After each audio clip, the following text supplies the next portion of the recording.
ရွယ်ပြတ်လို့ဈေးသည်မျိုးနဲ့ကြောင်းသာသူငယ်လူမမဲလေးများချောင်းရုံးလေးကိုပြတ်ကျော်တဲ့အခါဗလာနတ်ထီတရားမရှိလို့ဆင်းရဲဒုက္ခကြုံခဲ့မှုသည်ခုတော့ဒီလိုမဟုတ်ဘူးခုတော့ဒီလိုမဟုတ်ဘူးသူမောင်းကြီးညာဒီရွာလူလူ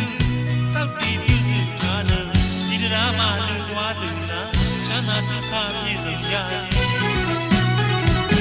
တန်တန်ကြီးတို့ရွာလေးပြောင်းလဲနေပြီ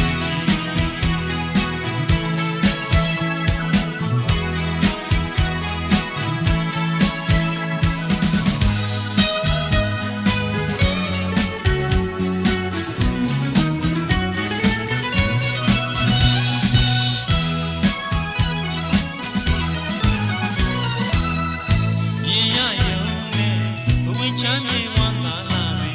တရားကိုကြောင်းပြပန်းများသူပေါင်းနဲ့ပြုပြီးပြီ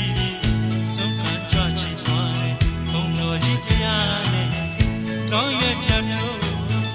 ဈေးသည်မျိုးနဲ့ကြောင်းသာလူငယ်လူမမဲလေးများချောင်းရုံးလေးကိုပြတ်ကျော်ရဲ့အခါဗလာတတ်ထီတရားမရှိလို့ဆင်းရဲဒုက္ခကြုံခဲ့မှု